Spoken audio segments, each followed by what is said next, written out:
Bismillahirrahmanirrahim. Assalamualaikum warahmatullahi wabarakatuh. Waalaikumsalam warahmatullahi wabarakatuh.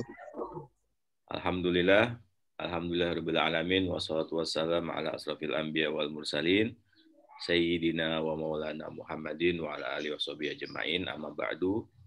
Rabbi shrah li sadri wa yassir li amri wahlul 'uqdatam min lisani yafqahu qawli.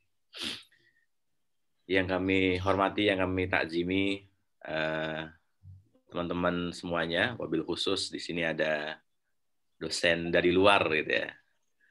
Memang benar-benar dari luar. Beliaunya juga sering keluar dan pengetahuannya juga sudah luar biasa gitu ya.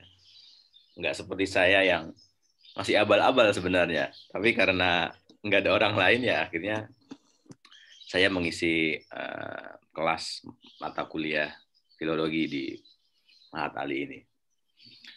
Nah, alhasil, alhamdulillah hari ini saya berbahagia sekali, ya, cukup spesial, bukan hanya spesial tapi istimewa gitu. Akhirnya Kang Nida berkenan dan bisa bergabung di kelas kita ini. Awalnya hanya mungkin iseng-iseng dan memang itu uniknya orang-orang naskah itu, manuskrip itu saling terkoneksi dengan sendirinya gitu. Saya dulu kenal dengan Kang Nida itu hanya batas online gitu. Tahun-tahun lamanya. Saya di Jombang, beliau di Ciputat gitu. Saya ikuti terus tuh perkembangan-perkembangan yang beliau sajikan itu. Sampai saya terbesit, kapan ya bisa ketemu dengan Kang Nida? Dan alhamdulillah Allah mengabulkan. Bukan hanya ketemu, tapi juga saya langsung dapat berkahnya itu. Nyucup tangannya, dapat ilmunya. Kalau kemarin teman-teman ngelihat video Dream Sea yang ada di Magetan, di Bali, dan semuanya, itu Kang Nida terlibat langsung di dalamnya. Ya. Saya sengaja tidak meminta CV dari Kang Nida, atau juga tidak membacakannya, karena ya kita biar mengalir saja. Juga nanti kalau saya baca CV-nya Kang Nida, khawatir saya yang salah baca. Karena memang bahasanya bahasa Inggris semua itu. Beliau pernah ke Paris, ke Italia, ke mana Tokyo, dan sebagainya. Terakhir mungkin kemana, ke Thailand atau kemana itu. Nanti bisa diceritakan oleh Kang Nida. Ya alhamdulillah hari ini kita juga bukan hanya satu kelas ya. Ada beberapa kelas lain yang ikut. Semoga bisa mengikuti dengan baik juga. Mohon maaf kalau ternyata acara ini mengganggu jam sibuk teman-teman, wabil khusus Kang Nida, yang jam terbangnya tambah terus pokoknya. Tapi saya bersyukur beliau bisa hari ini bergabung di Mahat Ali sebagai pusat peradaban keilmuan di pesantren. Jadi kalau kita lihat dulu kiai-kiai keluaran pondok pesantren, maka sekarang kiai-kiai sudah mulai open-minded bahwa pesantren juga harus belajar kepada keilmuan Islam, keilmuan Barat gitu ya. Bagaimana kita mengaplikasikan keilmuan Islam dengan metodologi yang bagus, maka didirikanlah Mahat Ali. Jadi biar antara ilmu Barat dan Islam itu tidak ada dikotomi, semuanya harus menyambung. Oke, saya tidak berpanjang lebar, nanti akan diterangkan semuanya oleh Kang Nida pengalaman perjalanan filologisnya.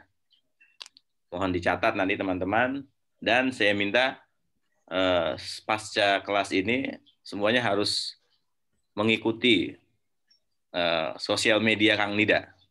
Harus mengikuti. Karena semua ilmu itu. Ilmu yang luar biasa. Kalau sampean belajar sendiri nggak bakalan bisa. Jadi kita mencari jalan pintas, shortcut kepada Kang Nida. Insya Allah berkah, tambahnya lipat-lipat. Juga mensubscribe ya. Apa bahasa Indonesia mensubscribe? Pokoknya mengikuti juga channel YouTube-nya Cinta Manuskrip Nusantara. Mari kita mulai acara ini dengan pembacaan surah Al-Fatihah. Kita kirimkan kepada para leluhur kita, para kiai-kiai kita yang telah wafat. dan juga kepada orang-orang tua kita, semoga Allah Subhanahu wa taala senantiasa mengampuni mereka-mereka almarhum, dan yang masih hidup semoga diberikan kesehatan, panjang umur, berkah usia dan semuanya. Lebih khusus teman-teman kita yang lagi sakit, semoga disehatkan badannya, fisiknya, dan kita semua mendapatkan keberkahan ilmu manfaat fid dini wa dunya wal akhirah. Ala hadiniyah wa ala kulli natin sholihah wa ila hadratin nabil mustafa Rasulillah Muhammad sallallahu alaihi wasallam. Al-Fatihah.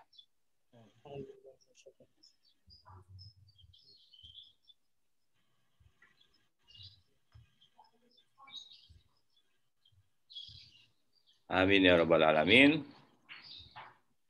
Insya Allah kelas hari ini jam 8 sampai jam 10. Nanti ada sesi tanya jawab juga. Waktu dan selebihnya saya serahkan kepada calon profesor Dr. Muhammad Nida Fadlan. Monggo, Kang Nida. Terima kasih, Ustaz Atung. Assalamualaikum warahmatullahi wabarakatuh. Waalaikumsalam warahmatullahi wabarakatuh. Waalaikumsalam warahmatullahi wabarakatuh. Alhamdulillah, wassalatu wassalamu ala rasulillah wa ala alihi wasallam. Allahumma sholli ala sayyidina Muhammadinil fatih lima ughliqa wal khatimi lima sabaqa nasiril haqqi bil haqqi wal hadi ila siratikal mustaqim wa ala alihi haqqa qadrihi wa miqdaril azim. Al-mukarramun para asatid wal asatidah, khususon ila Ustaz Atung. Terima kasih banyak sudah mengizinkan saya untuk mengalap berkah dari teman-teman semua, para asatid, para mahasantri. Saya sangat senang sekali. Pertama yang saya kalau saya sayangi tidak juga kalau saya cintai takut ada yang marah gitu ya. Ya pokoknya yang saya muliakan lah. Karena para penuntut ilmu itu harus dimuliakan ya.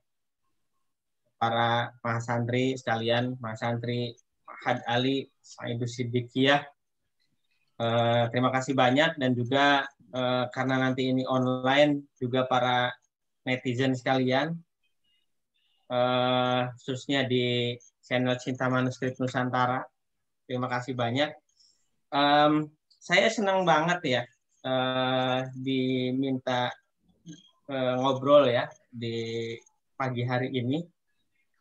Dikasih pilihan jam 8 atau jam 10, saya pilih jam 8 karena kalau masih pagi saya yakin masih semuanya masih sehat gitu ya, masih belum terkontaminasi apapun ya. Terima kasih juga Ustaz Atung yang tidak pernah berubah lebaynya.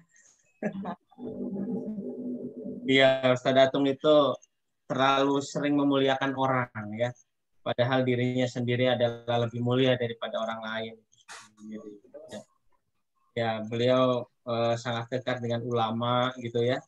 Makanya saya juga pengen dekat-dekat dengan Ustaz Atung supaya ya buat orang-orang seperti saya ini perlu terus dicerahkan ya dekat para ulama dan para santri dan sebagainya. Kenapa saya bilang begitu, karena sekarang ini saya jadi freelancer, saya jadi pesantren ya.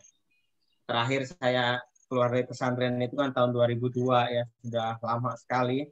Mungkin teman-teman mahasantri beberapa di antaranya baru pada lahir kali ya. Walaupun saya juga tidak merasa tua juga, ya masih muda ya. Tidaknya masih di bawah usia pemuda menurut ketentuan Kementerian Pemuda dan Olahraga lah ya. Ya saya masih muda, masih sehat, masih kuat insya Allah. Nah, nanti saya juga di sini mau disclaimer dulu ya. Jadi saya di sini tidak akan memberikan kuliah gitu ya, tidak akan memberikan kuliah apa itu filologi dan sebagainya gitu ya. Karena itu sudah jadi ranah dosennya masing-masing ya, ada Ustaz Atung dan para asatid yang lain ya. Tapi saya ingin memberikan perspektif yang lain ya.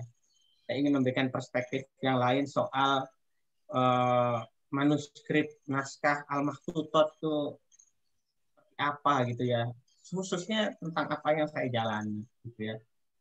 Nah, maka dari itu saya senang banget nih tadi sebelum kita on air ya, kita sempat ngobrol dulu dengan Ustadz Atung. Ini saya kira ini fenomena yang baik ya, yang menurut saya terus terang baru ya. Saya sedari kemarin tanya-tanya ke Ustadz Atung, ini dalam rangka apa? Ini perkuliahan biasa, perkuliahan mata kuliah filologi. Saya kaget, oh, ada ya mata kuliah filologi di Ma'had Ali. Ini menarik menurut saya, ini penting sekali. Karena selama ini ilmu filologi dikenal sebagai ilmu yang sekuler, ilmu barat gitu ya. Tapi kemudian ini mulai masuk ke ranah pesantren. Saya kira ini penting. Ini bukan soal sekuler atau non sekuler ya, maksudnya religius ya. Tapi bagi saya semua ilmu itu berasal dari Allah. Kalau semua berasal dari Allah itu ya berarti kita semua berhak bahkan wajib untuk mendapatkannya begitu. Ini juga jadi tantangan juga, Ustaz Atung. Saya pernah bicara di satu forum yang namanya Islam Nusantara Center ya di Ciputat ya, para generasi muda NU ya itu menyelenggarakan kajian di Islam Nusantara Center itu. Saya pernah bilang bahwa para santri itu juga harus belajar filologi gitu ya. Kenapa? Karena filologi itu mengajarkan banyak hal. Filologi mengajarkan kita untuk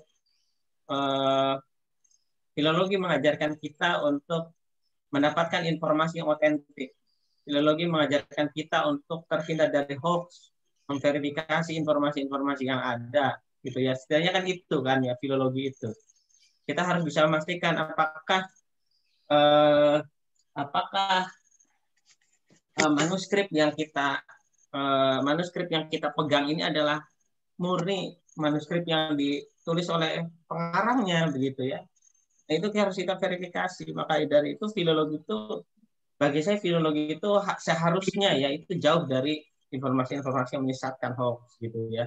Nah, yang kayak begitu itu harus masuk ke ranah pesantren ya. Santri harus tahu bahwa belum tentu misalkan ada sebuah manuskrip misalnya ditulis oleh, di situ ada tulisannya kata bahu Syekh Hasyim Asy'ari misalnya.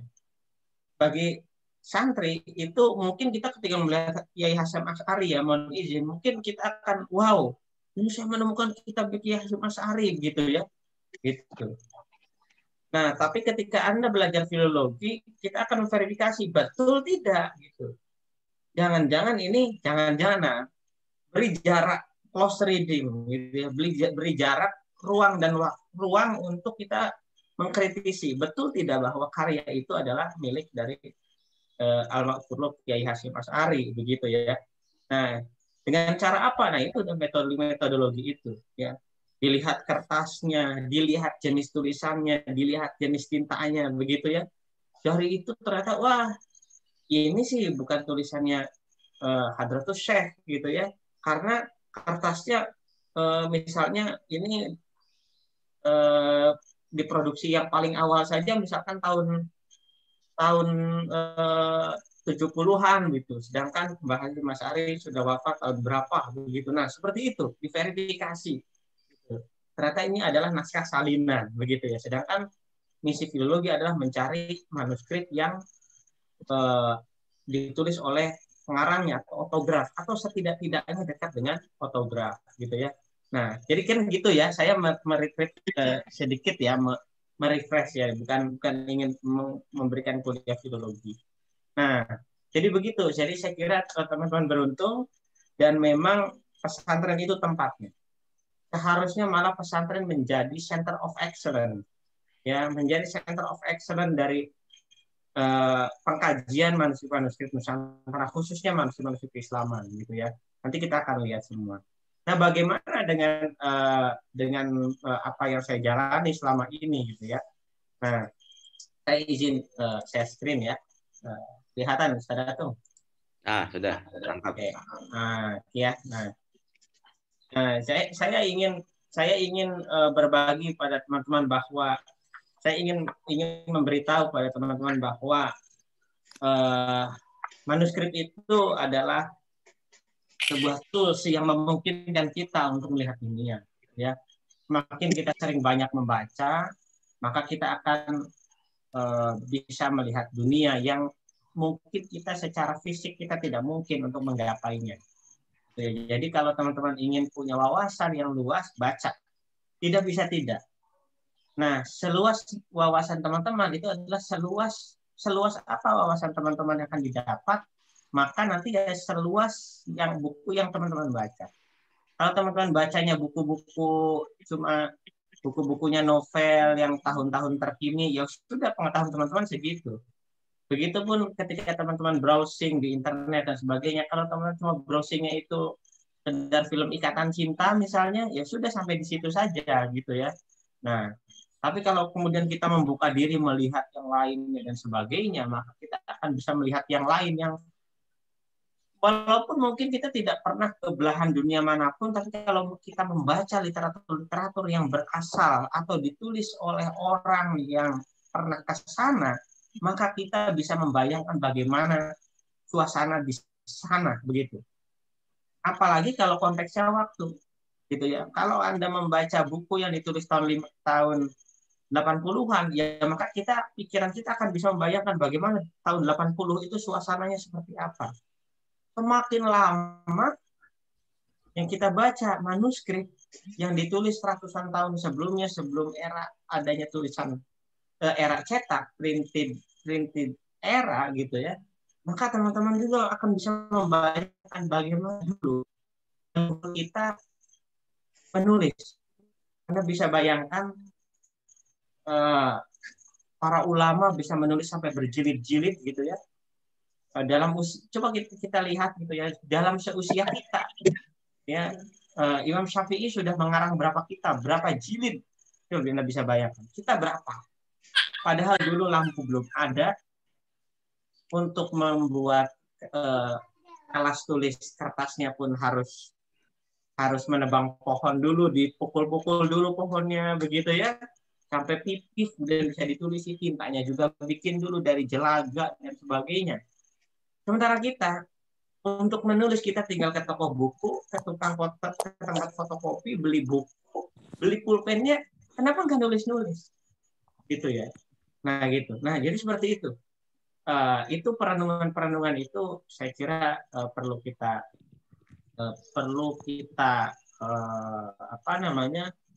biasakan ya. Nah saya sendiri memulainya dari sini gitu ya. Saya memulai perjalanan filologi saya, kajian manuskrip saya berawal dari sini. Ya, saya awalnya tidak pernah terbayang saya akan mengkaji ilmu filologi. Tidak pernah sama sekali. Teman-teman sekalian, saya kuliah S1 di UIN Syariah Filologi Jakarta di program studi Bahasa dan Sastra Arab. Semester 5, saya itu sudah punya rancangan judul skripsi. Semester 5. Teman-teman sudah ada yang semester 6, sudah punya belum? Sudah punya rancangan judul skripsi belum? Semester 5. Gitu ya. Nah, saya semester 5 itu sudah membayangkan satu masalah yang ingin saya kaji ketika ada di skripsi saya. Gitu. Apa? Saya itu permasalahan yang ingin saya bahas waktu itu, saya ingat kitab Safinatun Najah di bab niat gitu ya. An-niyatu qasdul fi'li muqtaronan bi fi'lihi. Safinatun Najah, sederhana aja. Karena emang ilmu saya segitu. Ya. Beda dengan Ustaz Atung yang udah baca kita bolak-balik gitu, dan di luar kepala, nggak pernah masuk kepala. Ya. Saya membuka bab niat, an-niyatu qasdul fi'li muqtaronan bi fi'lihi gitu ya. Bahwa namanya niat itu menyengajakan melakukan sesuatu, tapi harus berbarengan, bersamaan dengan melakukan pekerjaan itu, gitu kan? Memang itu konteksnya adalah konteks wudhu kan ya, di bab itu kan ya, konteksnya wudhu. Tapi kenapa hal itu tidak bisa diterapkan dalam niat puasa? Kenapa puasa itu soma godin, gitu ya? Kenapa niat puasa itu tidak ketika azan subuh kita baru niat begitu? Nah, saya ingin melihat dari konteks kajian sintaksis maupun sintaksisnya. ya, kajian-kajian sintaksisnya. Saya ingin lihat ada apa sebetulnya. Ya seperti itulah. Saya ingin membahas niat puasa dan kemudian nanti kontribusinya terhadap perkembangan ilmu fikih gitu ya. Nah begitu.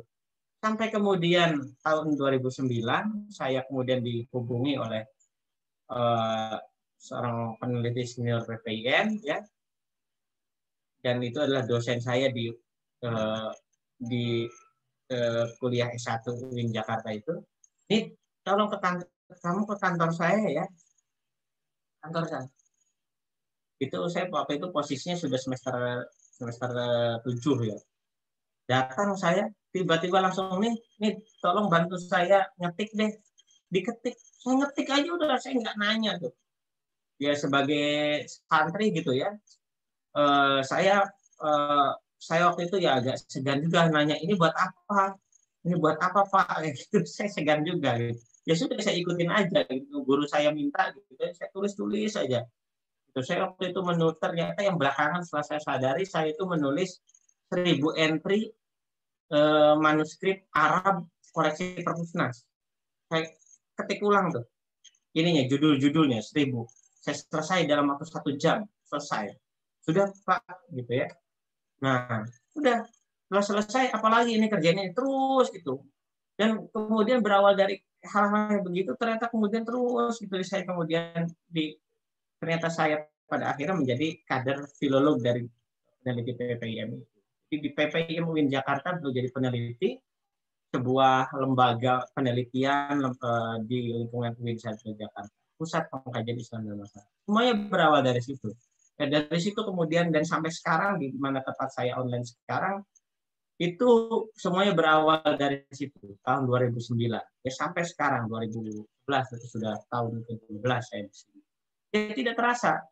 Jadi berawal dari hal-hal itu, ketidaksengajaan itu, cinta lokasi kira-kira gitu ya. Berawal dari ketidaksengajaan kemudian diserius-seriusi kok nikmat ya, kok seru ya begitu. Ya, saya yakin semua di antara kita misalnya sejak kecil kita ketika ditanya oleh guru kita, oleh orang tua kita mau jadi apa, oleh guru TK kita mau jadi apa cita-citanya, mungkin kita jadi dokter, jadi polisi, jadi pilot. Coba sekarang teman-teman ada di mana sekarang? Apakah relevan cita-cita itu teman-teman wujudkan gitu ya? Nah, jadi seperti itu. Kadang-kadang hidup tuh begitu. Ya kita ngerencanainnya apa, kemudian tengah jalan ada hal yang kemudian ini promising,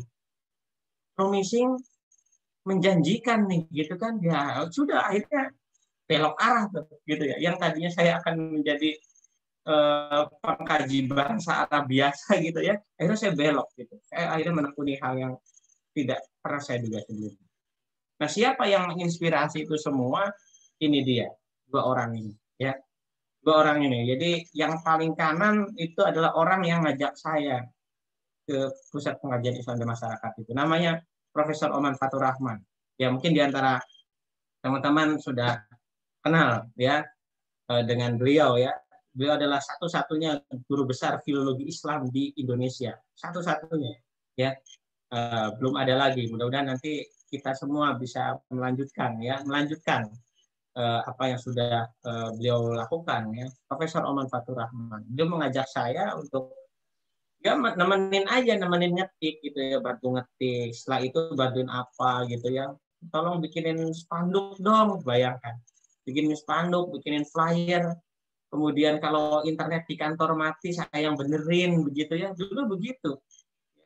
Ya karena memang saya punya passion juga terhadap dunia komputer, digital waktu itu ya. Di era-era begitu ya. Kalau ada internet mati itu panggil aja Nida begitu ya. Padahal saya dulu di awal saya nggak pernah bikin CV, tidak pernah bikin surat lamaran kerja dan sebagainya. Sambil kuliah S1 saya jalanin semuanya. Ya, dari situ kemudian pada masa itu direktur PPIM itu adalah orang yang di tengah ini, Profesor Jamhari Ma'ruf. Ya, Profesor Jamhari. Beliau ada direktur eksekutif PPIM waktu itu. Dan setelah jadi direktur, beliau jadi wakil rektor di UIN Jakarta dan sekarang jadi wakil rektor di Universitas Islam Internasional Indonesia. Dan dari situ kemudian segala hal tuh mulai terbuka gitu ya. Saya mulai diajak menjelang saya lulus S1 itu ya, saya mulai mulai menyadari bahwa ternyata yang saya ketikkan 1000 judul manuskrip Arab tadi itu adalah saya sedang membantu Profesor Oman untuk mengerjakan proyek kaji ulang katalog manuskrip Arab koleksi Perpustakaan Nasional. Jadi kalau teman-teman lihat katalog manuskrip Arab di Perpustakaan Nasional yang warna merah itu, ya, yang tebalnya segini,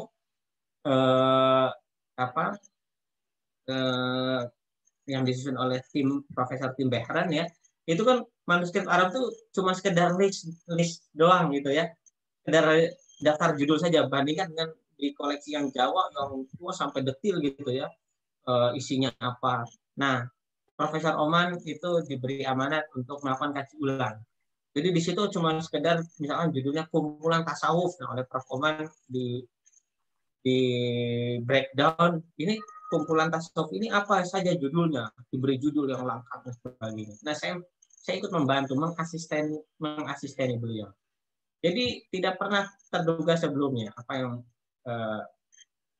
terjadi waktu itu. Nah, terus gitu, setelah itu beliau punya program apa lagi, digitalisasi ke lapangan, saya ikut. Waktu itu beliau menjadi ketua asosiasi penaskah Nusantara, namanya Manasa, Masyarakat Naskah Nusantara. Saya juga ikut bantu. Bantu saya berangkat ke Solo, berangkat ke Jogja, bantu saya mengadmin, bikin surat. Ya, kerjaannya jauh dari kata manuskrip, tapi saya ada di lingkungan manuskrip, kira-kira gitu. Ya, mulai saya berkenalan dengan orang-orang komunitas dan sebagainya. Berawal dari seperti itu. Nah, ingin saya katakan kepada teman-teman adalah teman-teman punya circle yang baik di Mahkamah Saidus Siddiqiyah ini. Ya, jadi tadi saya kira teladan itu penting. Kita ingin melihat siapa, belajar pada siapa, ya. Walaupun kita tidak harus menjadi dia gitu, tapi at least ya setidaknya kita bisa mengikuti apa yang dia lakukan. Jadi kalau dia itu ke sana, maka kita ke sini begitu, dengan mengikuti metode-metode yang mereka lakukan. Nah, itu jadi dua orang ini yang kemudian berperan betul di awal-awal membentukannya. Nah, ini saya tidak tahu, tiba-tiba saya menemukan foto ini aja. Ini pas banget nih foto ini ya. 2 tahun yang lalu di Qatar ya, di Doha. Waktu itu transit mau ke London ya. Ya itu sampai yang tadinya nemenin ke Jogja, nemenin ke Solo, sekarang nemenin ke London. Itu sebuah hal yang saya kira saya nggak tahu kenapa. Nah, kemudian sampai saya selesai S1 gitu ya, menulis. Akhirnya saya nah, sambil Prof Oman itu mengurusi program kaji ulang katalog naskah Arab tadi, saya menemukan satu manuskrip bagus gitu loh. Jadi sambil kerja saya menemukan korpus gitu. Gitu. Ini menarik ya, sambil kita bekerja kita menemukan korpus loh. Ini menarik nih, saya bilang ke Pak Oman. Pak Oman, ini kayaknya menarik deh. Saya menemukan naskah judulnya adalah Bayanul Alif. Ya, saya melihat di awal itu Ilam Anna Bayanal Alifa, Anna Bayana Alifi gitu ya. Salah nih, maaf ya. Jadi menceritakan konteks sofistik huruf alif, bahwa huruf alif itu berasal dari apa namanya, nuktoh ya, dan nuktoh itu menggambarkan daroh begitu ya. Daroh itu menggambarkan sifatullah, datullah. Huruf alif di kosmologi huruf alif ini dasar sekali. Akhirnya ya sudah, sekalian aja kan kamu udah ketemu korpusnya, langsung aja ditulis. Jadi saya nulis skripsi sambil saya mengasisteni beliau. Selesai skripsi, gitu ya. Selesai skripsi, lalu ya apalagi yang harus saya lakukan? Ya saya harus sekolah lagi. Saya bilang begini, saya ada di lingkungan akademik, gitu ya. Saya kenapa tidak saya lanjutkan karir akademik saya? Sudah selesai S1 2011, langsung saya 1 tahun kemudian daftar S2 di Universitas Indonesia. Yang tadinya di UI negeri, saya daftar ke UI swasta, yaitu Universitas Indonesia. Disitulah saya kemudian ketemu dengan orang ini, gitu ya. Pertemuan pertama, nggak bayang. Pertemuan pertama kuliah saya di Universitas Indonesia itu saya satu angkatan cuma 3 orang. Filologi itu ilmu yang sepi, gitu ya. Sepi, nggak banyak orang yang mau, gitu ya. Makanya dosen saya ini yang namanya Bapak Tommy Kristomi, beliau bilang, selamat datang di hutan belantara. Gitu. Wah, kita bertiga langsung nanya kan, Pak, mohon izin, ini kok maksudnya apa ya? Selamat datang di hutan belantara, gitu ya. Lah, hutan belantara itu jangan dimaknai negatif, gitu ya. Semua orang tahu kalau hutan itu adanya di gunung, gitu ya. Betul nggak? Hutan itu semuanya ada di gunung, gitu ya. Semua orang tahu bahwa untuk naik ke puncak gunung itu dia harus melewati hutan belantara, dan tidak banyak orang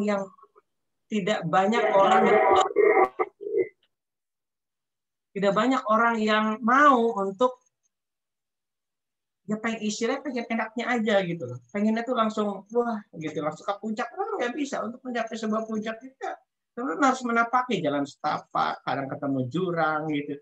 Tapi semua orang tahu bahwa di puncak itu indah. Di puncak itu ada harta karun. Di puncak itu di sana ada banyak buah-buahan, ada binatang yang mungkin aneh-aneh, bagus-bagus gitu. Dan yang paling utamanya ketika teman-teman sudah sampai di puncak itu kita bisa melihat pemandangan itu. Semua orang tahu, tapi tidak semua orang mau naik ke atas gunung. Kenapa? Karena sudah membayangkan sulitnya. Gitu. Nah, filologi itu masuk sana. Ya sudah, kalau emang sepi ya itu kita menjadi satu-satunya. Makanya Pak Tommy Kristomi itu memberikan pilihan kepada kita. Anda kalau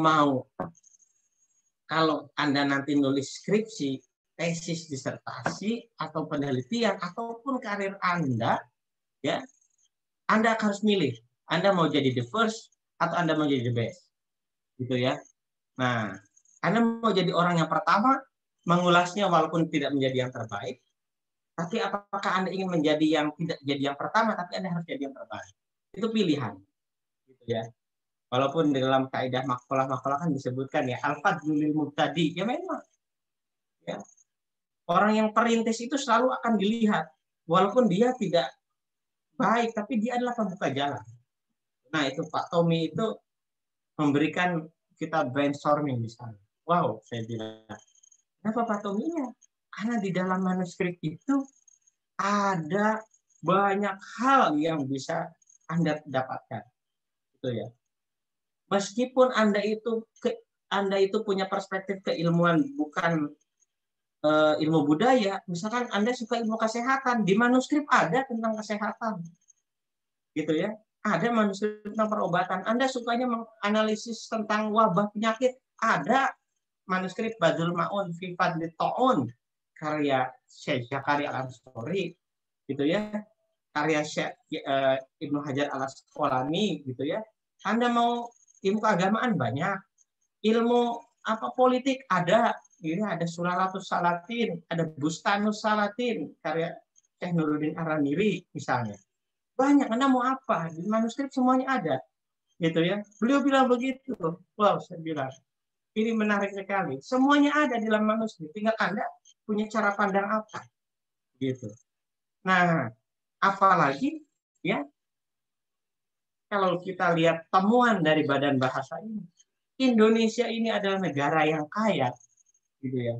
Bayangkan 652 bahasa kita punya. Coba, bahasa Jawa aja banyak.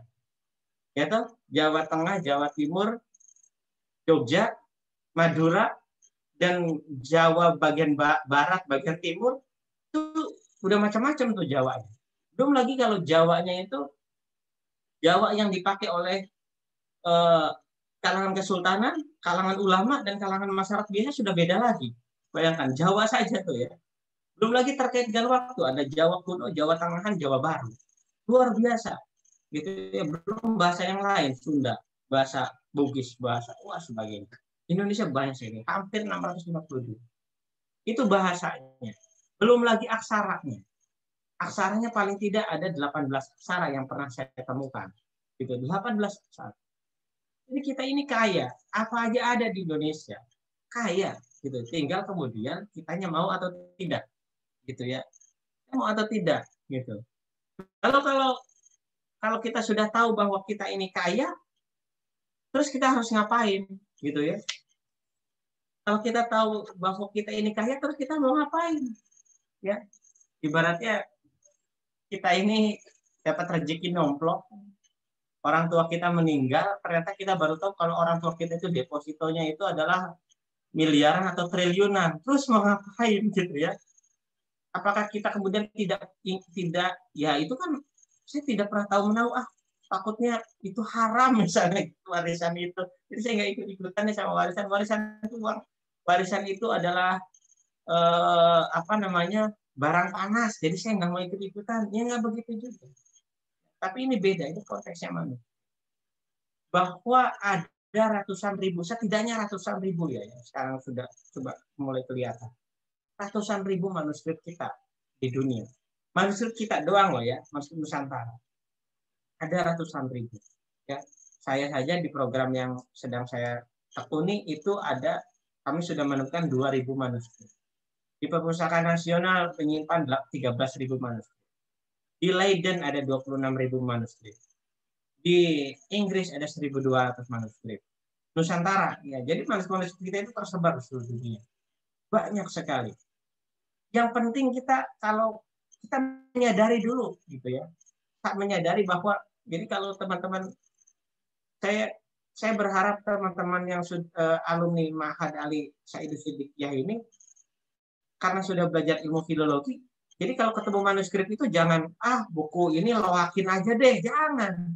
Justru teman-teman kalau sudah tahu bahwa ini ada manuskrip, maka teman-teman harus sudah tahu minimal dibawa ke Ustadz Atung. Ustadz Atung, ini ternyata di rumah saya ada manuskrip, tolong nih harusnya diapain gitu ya. Ya gitu ya, minimal begitu, minimal. Gitu. Karena teman-teman sudah tahu, sudah menyadari, oh ini manuskrip itu penting gitu ya. Terlepas kita tidak bisa membacanya. Jadi kita tidak bisa di dalam informasi di dalam itu tidak penting. Ya.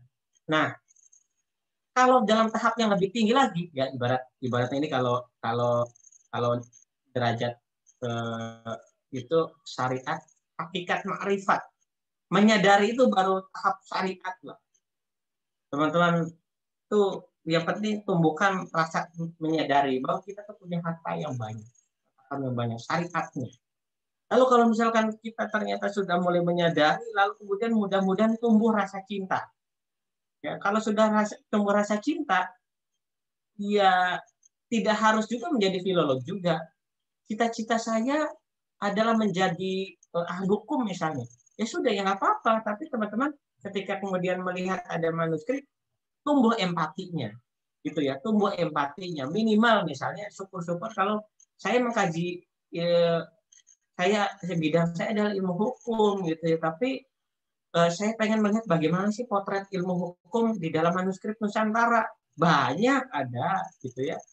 Contoh misalkan saya ingin mencontohkan ada seorang filolog dari yang sekarang sedang menjadi fellow di University of Gent di Belgia, Dr. Ayang Utriza Yakin. Ya, Dr. Ayang itu beliau itu S1-nya itu ilmu hukum, tapi S2 dan S3-nya di Prancis di EHESS itu beliau menekuni ilmu sejarah ya dan filologi. Jadi beliau melihat bagaimana sejarah hukum Islam di Indonesia, satu bidang yang sangat jarang ditekuni orang, sejarah hukum Islam. Nah, dari mana beliau melihat? Beliau melihat dari manuskrip Undang-Undang Banten. Ya, banyak manuskrip undang-undang banyak. Bahkan manuskrip Melayu tertua di Nusantara itu manuskrip ilmu hukum. Gitu ya, manuskrip ilmu hukum itu kitab undang-undang panjang. Nah, kalau sudah sampai tahap itu, ya, kalau memang teman-teman ternyata cinta banget, tekunilah. Ya, jika harus menekuni, lakukan yang terbaik, jangan separuh-separuh. Jangan mudi gitu ya. Saya bosan, ganti lagi deh, saya ilmunya ganti lagi ya. Gitu. Jadi mulailah kita menyadari, tumbuh rasa cinta. Kalau sudah cinta, ya kan, sudah kawin dengan filologi, ya harus ditekuni, jangan gonta-ganti gitu ya. Nah itu setidaknya ya pengalaman saya belum banyak, tapi setidaknya lumayan lah bisa cerita di hari ini gitu kan ya. tidaknya begitu. Nah, jadi kalau sudah menekuni teman-teman, kalau ada dengar informasi ada manuskrip di sini, langsung jalan itu, langsung berpikir wah apa harus dilakukan nih, aduh gimana. Ya sama kalau kita punya anak itu sudah cinta sama anak sama istri, langsung dikabarin anak sakit, wah langsung berpikir ngapain kan begitu, langsung berpikir strategis, harus segera diselamatkan, harus segera dikaji, nah begitu. Nah itu jadi munculkan lagi. Kenapa kemudian kita harus menekuni, ya kita harus menyadari dan kita harus mencintai, karena yakinlah gitu ya bahwa manuskrip ya, yang saya yakini ya, manuskrip itu seperti pintu Doraemon. Jadi kalau dulu dari tahun 70-an, Fujio ya yang bikin komik Doraemon itu, dia membayangkan bahwa Doraemon itu punya pintu kemana saja. Sekarang itu nyata bahwa pintu kemana saja itu adalah manuskrip salah satunya. Salah satunya loh ya saya bilang. Salah satunya itu ya manuskrip. Gitu. Salah satunya itu manuskrip. Ya. Jadi yang disebut dengan, cuman bedanya kalau Doraemon itu fisiknya dia ikut jalan gitu ya, gitu. Tapi ini kita setidaknya kita akal dan pikiran itu jalan kemana-mana.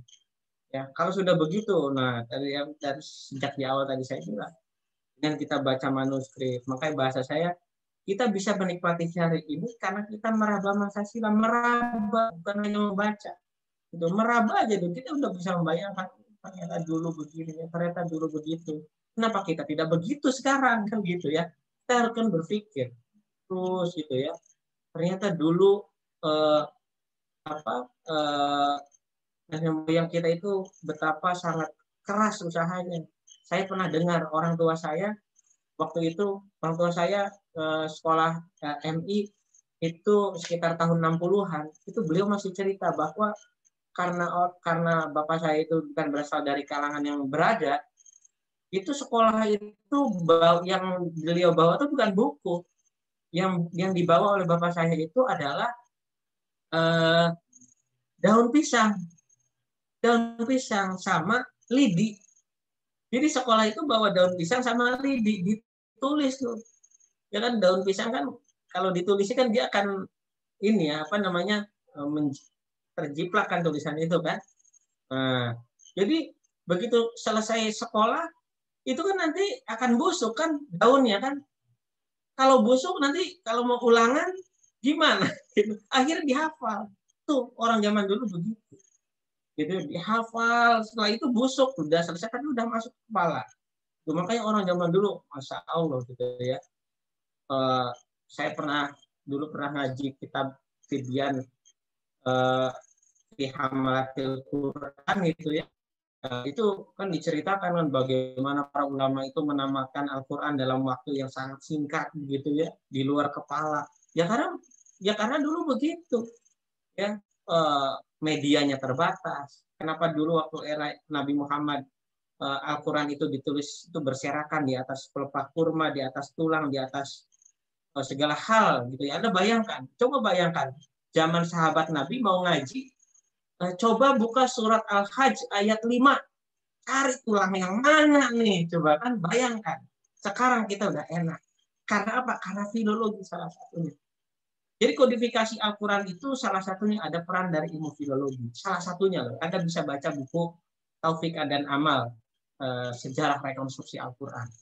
Gitu ya. Jadi ada peran filologi di sana. Coba dicek ya. Kalau teman-teman baca buku itu, di situ bisa kelihatan bagaimana peran filologi memverifikasi. Kan verifikasi itu kan memakan waktu hampir lebih dari berapa? Abu Bakar 2 tahun, Umar 10 tahun, Utsman kan lebih dari 12 tahun. Ya, pengkodifikasian Al-Quran itu kan. Ada proses verifikasi yang begitu mendalam. Nah, filologi itu memverifikasi. Betul nggak tulang yang disimpan ini bacaan Al-Quran kan gitu kan. Disamakan dengan hafalan para hufaz dan sebagainya. Nah, itu peran filologi sebetulnya. Jadi kita bisa memahami gitu ya bagaimana kita membayangkan kondisi masa silam, ya keimanan, menemukan keimanan, itu ya bagi saya manuskrip itu punya peran yang sangat besar. Saya bisa meyakini bahwa Nabi Muhammad itu konsep ummi di dalam Nabi Muhammad itu bukan tidak bisa membaca dan menulis. Saya tidak yakin kalau Nabi Muhammad itu tidak bisa membaca dan menulis. Karena apa? Karena pada era itu literasi masyarakat Arab itu sudah lagi tinggi-tingginya.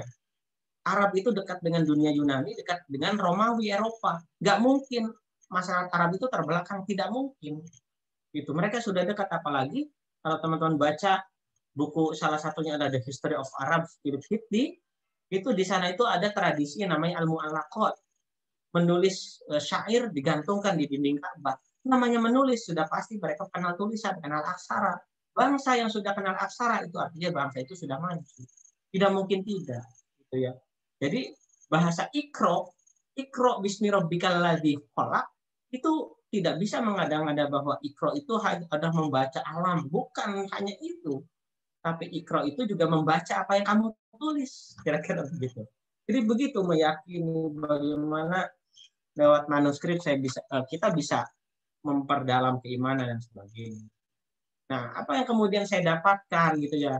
Nah, dari lulus S2 itu kemudian saya lulus S2 yang tadinya saya di jurusan sastra Arab saya meneliti manuskrip Arab. Ketika saya di S2 saya beralih meneliti manuskrip yang ada di kampung halaman saya di Kuningan, Jawa Barat. Saya meneliti manuskrip tentang Kiai Hasan Maulani dari Lengkong, Kuningan, Jawa Barat. Gitu ya. Saya menjadi orang pertama yang berhasil menerjemahkan surat-surat Kiai Hasan Maulani.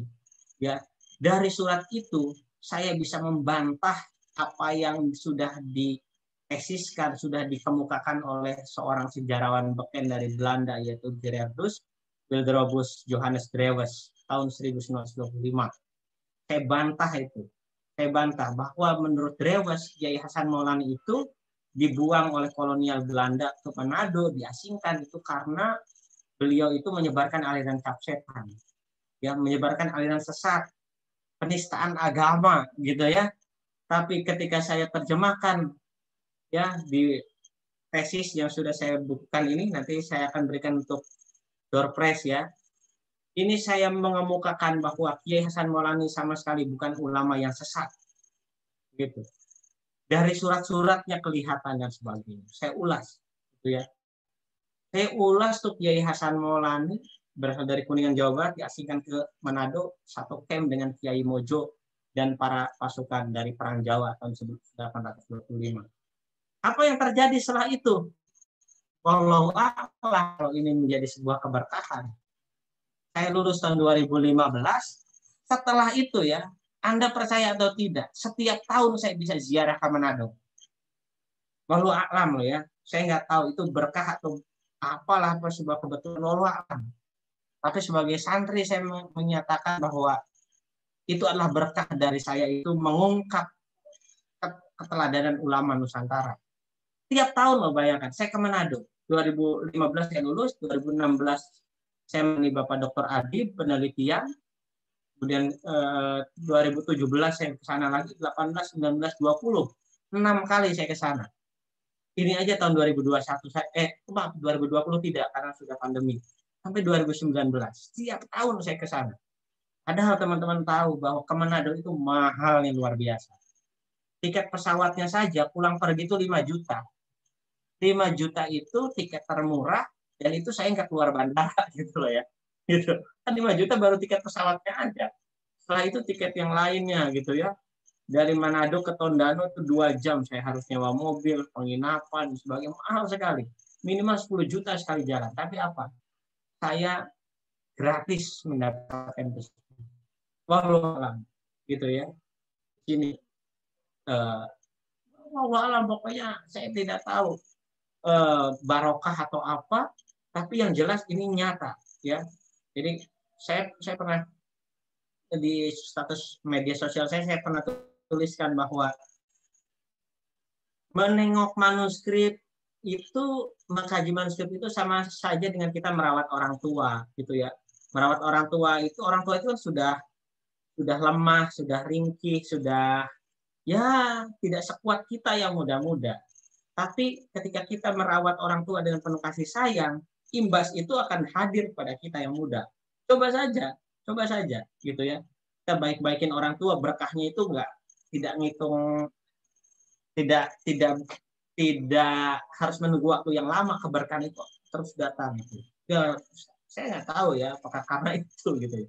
Tapi tiap tahun saya tidak gitu. Tiap tahun saya mendapatkan kesempatan itu. Nah, itu yang terdekat gitu ya. Saya bisa mewujudkan imajinasi yang sudah saya bayangkan selama ini. Bayangkan saya nulis tesis Kiai Hasan Maulana itu, saya membayangkan Manado tuh gimana ya, Tondano tuh gimana ya, Pelabuhan Kema itu gimana ya, kemudian penjaranya sebesar apa ya. Akhirnya saya begitu dapat kesempatan ke sana, saya langsung tanya ke sejarawan lokal, saya mau ke penjara Kema di mana? Oke, saya antar. Di situ saya lihat ada penjara ukuran 3x9 meter. Saya bayangkan, ya Allah, dulu Kiai Hasan Maulana dulu di sini di penjara transit gitu ya. Sedangkan dia tidak punya salah apa-apa menurut kita, menurut temuan yang saya temukan gitu ya. Ya begitulah bagaimana kita membayangkan masa lalu. Kalau kata Profesor Roman Fatur Rahman, filologi itu adalah membayangkan masa lalu. Gitu ya. Kita bayangkan masa lalu orang tua kita. Dari situ kita tumbuh. Kita menumbuhkan empati dan sebagainya. Gitu. Jadi dari kita banyak baca, kita mengkaji manuskrip, imajinasi yang ada di otak kita itu muncul semua. Oh, ternyata ada. Saya pernah diajak ke Banjarmasin. Waktu kuliah saya pernah membaca manuskrip judulnya Hikayat Hang Tua. Di Hikayat Hang Tua itu disebutkan ada seorang putri namanya Putri Tunjung Buih. Putri Tunjung Buih itu adalah seorang putri yang dia tidak dilahirkan oleh manusia, muncul buih dari bawah tanah gitu, wing gitu ya, kalau di film-film itu muncul dari bawah tanah gitu ya. Begitu saya saya kesempatan ke keraton di Martapura di sana di Kalimantan Selatan, beneran itu ada, itunya ada, maksudnya ada dikasih pagar tempat munculnya Putri Tunjung Buih gitu. Jadi ada gitu, imajinasi yang kita baca itu muncul. Dan yang lebih kerennya lagi, yang lebih saya merasa takjub itu pada akhirnya kemudian pada tahun yang sama setelah saya selesai kuliah S1, S2 2015, saya selesai kuliah S2 itu tahun bulan Juli. Desembernya saya berkesempatan keliling Eropa, gitu ya. Di situ saya dari yang tadinya saya tahu bahwa saya sering baca bukunya sejarawan Prancis yang namanya Denis Lombard, gitu ya.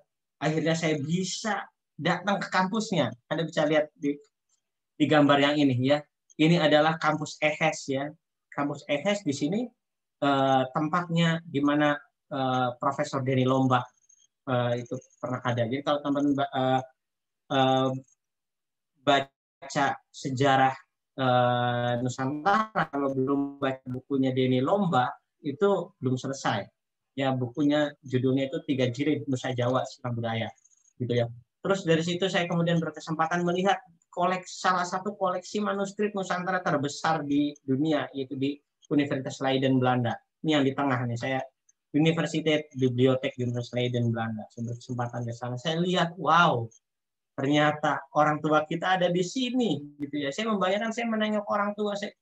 Anda gimana sih Anda membayangkan Anda nih karena pandemi tidak bisa pulang kampung, kemudian Anda pulang, Anda kan ingin memeluk erat-eratnya orang tua Anda itu, gitu ya. Nah, apa yang saya alami saat itu juga sama. Gitu. Kemudian tidak jauh dari kampus Universitas Leiden, di sini ada rumahnya Snoek Grootje. Ya, Anda tahu Snoek Grootje ya, seorang informan kolonial Belanda ya. Nah, ini rumahnya ada di sini gitu ya. Saya tidak bisa membayangkan, wow, kok bisa ya gitu ya. Kok bisa gitu ya. Dari manuskrip, kemudian saya bisa mewujudkan imajinasi yang pernah saya bayangkan lewat membaca buku, lewat membaca manuskrip dan sebagainya. Gitu ya. Ya, setidaknya keluar masuk perpustakaan ya.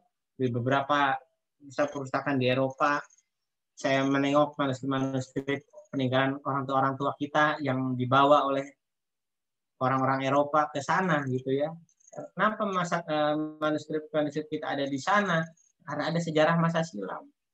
Ya, ke Leiden, alhamdulillah saya pernah walaupun nggak lama. Kemudian 2019 berkesempatan ke The British Library dan SOAS, itu semuanya manuskrip kita ada di sana.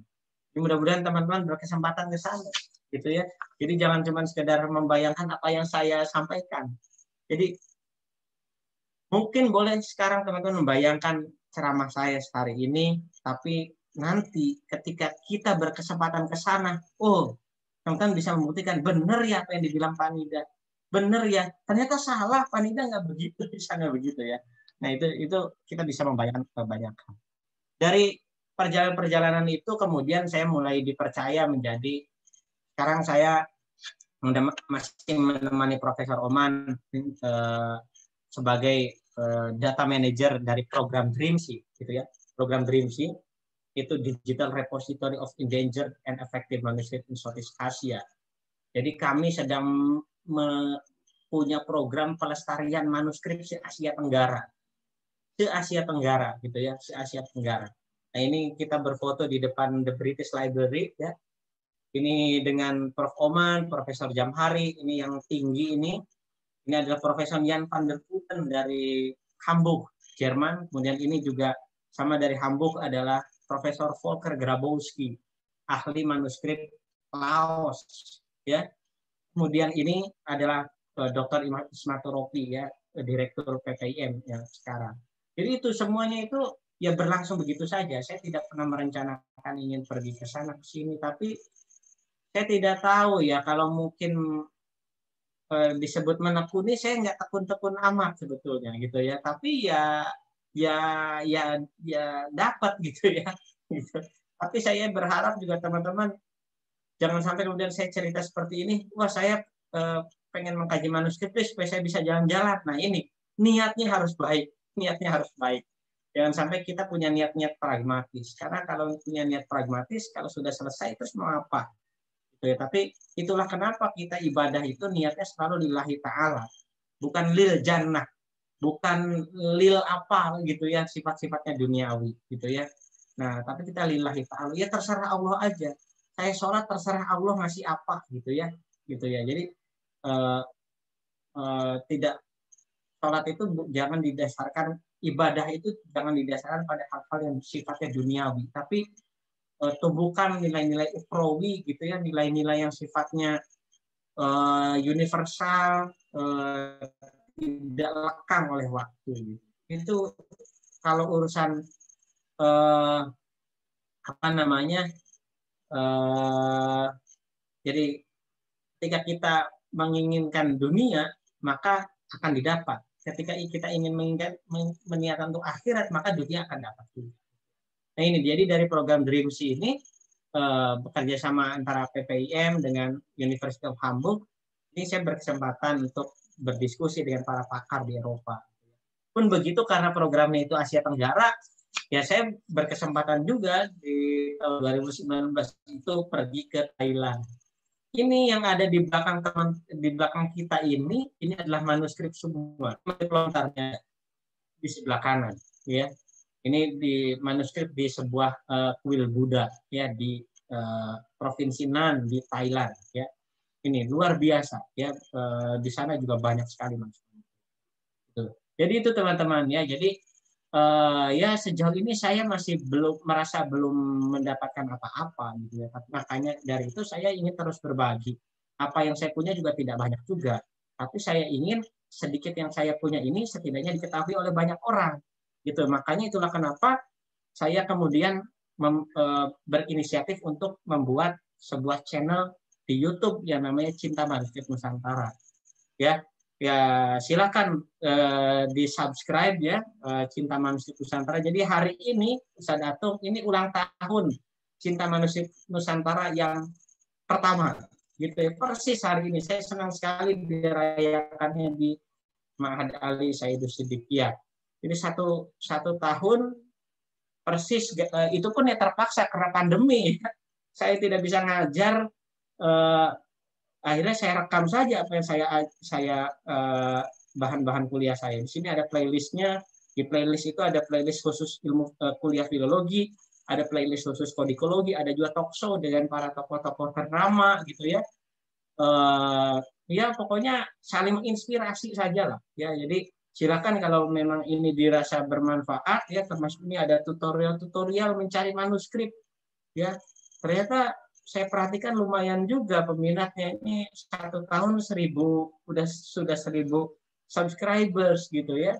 Artinya saya lihat filologi sekarang semakin, ilmu manuskrip penaskah Nusantara mulai menggeliat ya, apalagi sekarang teman-teman dari Ma'had Ali juga kelihatan semangatnya gitu ya. Nah itu, jadi lalu apa yang harus teman-teman lakukan gitu ya, teman-teman. Ini adalah salah satu cuplikan berita. Jadi cuplikan berita di NU Online. Jadi ketika saya berkunjung ke London ya 2019 akhir itu, saya juga diundang oleh Mas Kiai Munawir Aziz, Sekretaris PCI-NU United Kingdom, untuk berkunjung ke Southampton. Di sana saya diminta untuk memberikan ceramah gitu ya, bukan ceramah lah, diskusi lah ya, diskusi online. Dan saya ceritakan bahwa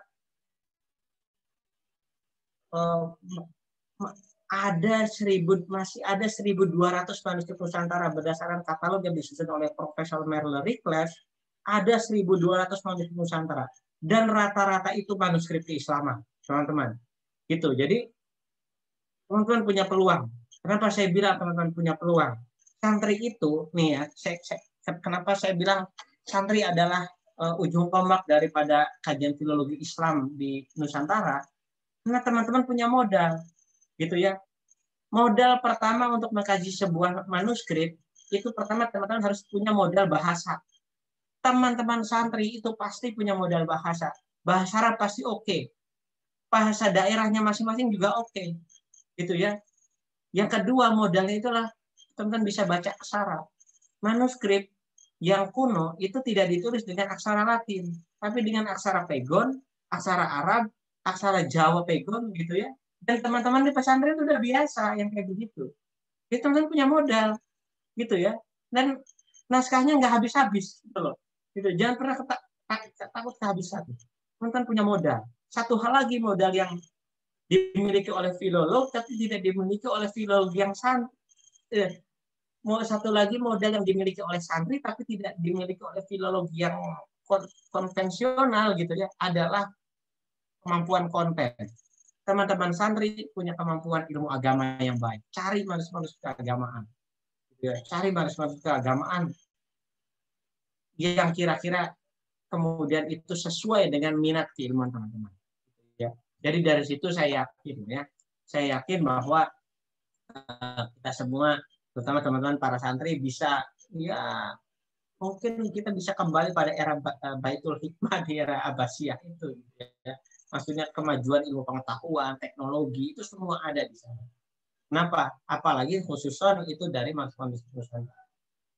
Apa? Karena bangsa kita ini kaya, sejak lama kaya. Gitu ya, kita punya ratusan bahasa, aksara juga puluhan, banyak gitu ya. Tapi seiring dengan masuknya latinisasi ya, penggunaan aksara Latin itu menjadi kurang dilirik, padahal di situ ilmu pengetahuan apapun.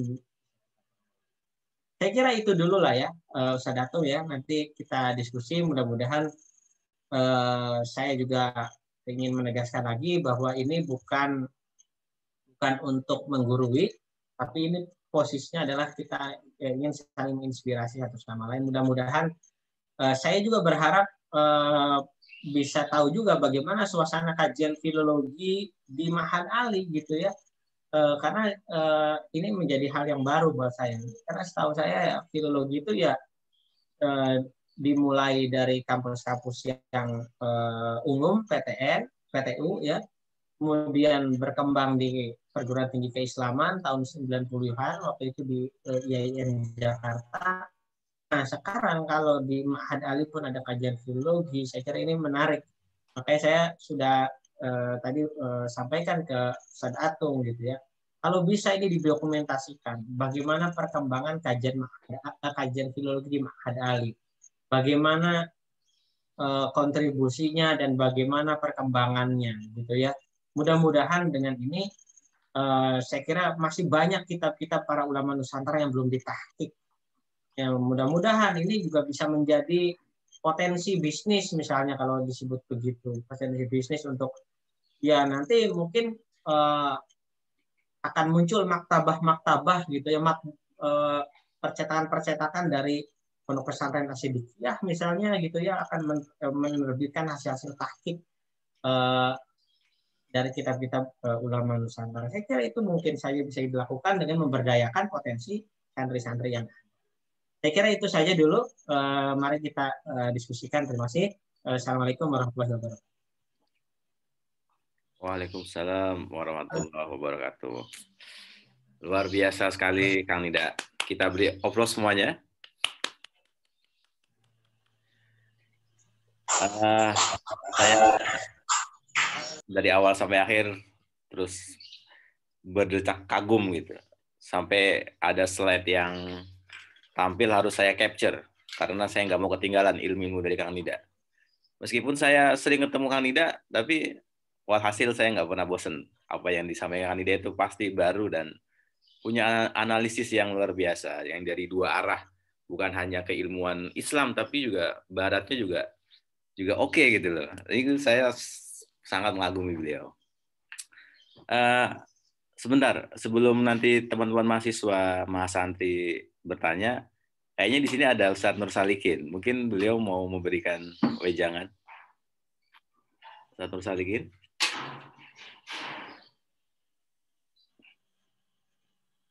Ada ya?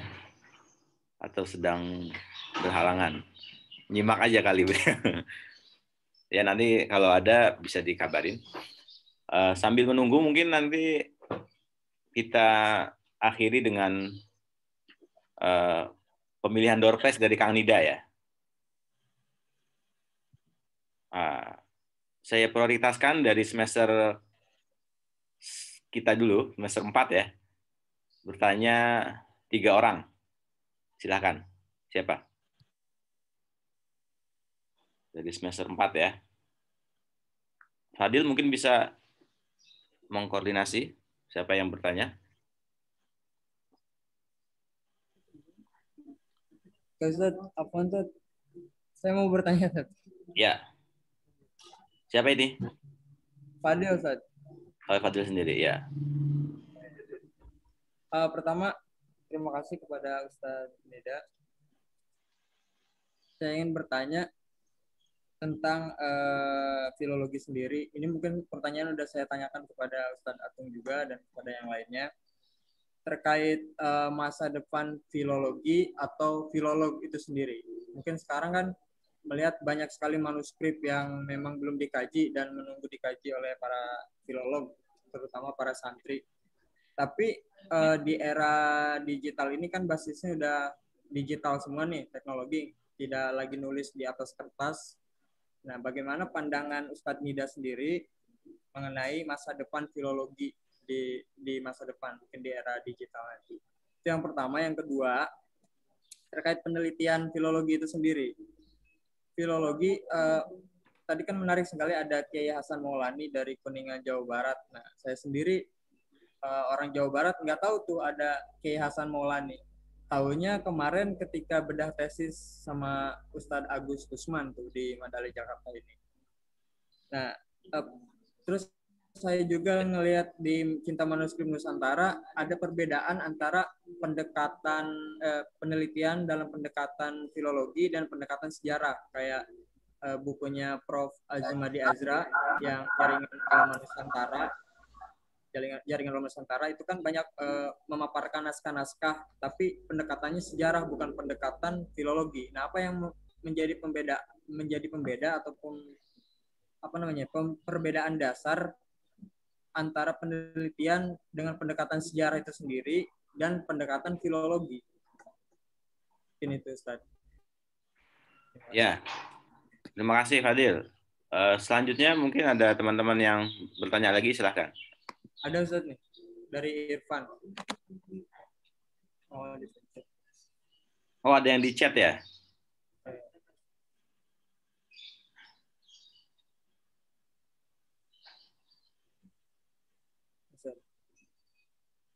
Saya bacakan dulu, Ustaz. Ya, silakan. Ya, dikatakan bahwasanya ilmu filologi itu sangat penting, terutama di ruang lingkup pesantren. Nah, di zaman yang sudah modern ini, bagaimana cara santri agar bisa ikut berkontribusi di bidang ilmu filologi? Lalu, apakah ada bimbingan khusus untuk menjadi seorang filolog? Selain itu, adakah tips khusus supaya bisa lebih enjoy dan fokus ketika kita terjun di dunia filologi? Ya, terima kasih Irfan. Satu lagi dari semester 4, ada yang bertanya? Perempuan. Dari Putri. Ya, dari Putri. Ya, dari Putri. Bisa langsung chat atau bisa langsung berbicara.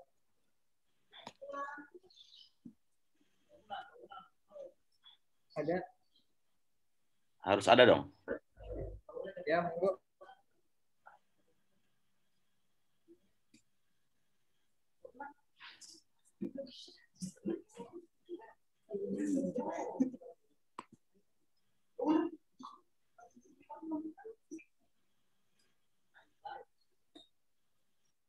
Ayo, silakan dari teman-teman Putri. Teman-teman Putri kalau malu via chat aja gak apa-apa. Iya, boleh via chat atau langsung aja lewat online. Mumpung hari ini kita kedatangan artis Kang Nida, filolog artis. Filogram. Filologram, ya. Ya, langsung aja. Kalau nggak ada, sekalian nunggu nanti semester yang lain silakan. Ada semester 6, juga kakak-kakak kelas. Semester 8 nggak ada ya? Saya dari semester 6. Nama saya Mansur Hemi. Pakai akun mana ini? Pakai akun siapa? Semester 6. Oh ya. Saya Mansur Hemi, izin bertanya ke Ustaz Nida. Oh ya. Tadi disebutkan bahwa manuskrip Indonesia Nusantara itu banyak sekali di Universitas Leiden, khusus di perpustakaannya di sana. Bagaimana kita sebagai santri ikut berkontribusi di dalam menerjemahkan atau di dalam meneliti manuskrip Nusantara yang ada di sana. Itu pertama. Yang kedua, bagaimana sejarahnya kok bisa banyak sekali manuskrip Nusantara ada di Universitas Leiden, bukan ada di Indonesia. Itu mungkin. Terima kasih. Ya, terima kasih dari kakak kelas kita ya. Lanjut, ada lagi? Ada yang bertanya via chat, Ustaz. Oh, ada yang Dari Seto Abdor ya. Oke. Berdasarkan urutan dan tahapan yang harus ditekuni sebagai calon filolog, apa saja alat bantu filologi yang harus dikuasai? Bagaimana tahapannya, terutama kami yang masih awam soal filologi?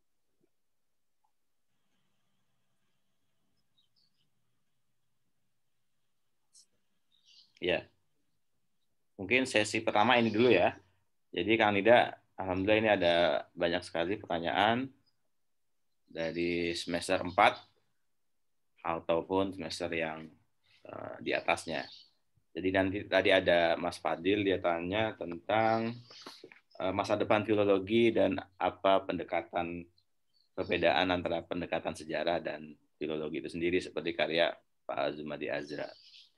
Terus tadi juga ada di kolom chat ya, di zaman santri ini bagaimana menekuni filologi itu, bagaimana caranya dan apakah ada trik-trik khusus ya, bisa dijawab juga Kang Nida. Terus ada kakak kelas tadi tanya tentang koleksi yang di luar negeri, juga ada si Abror, bagaimana urutan tahapan yang harus ditekuni.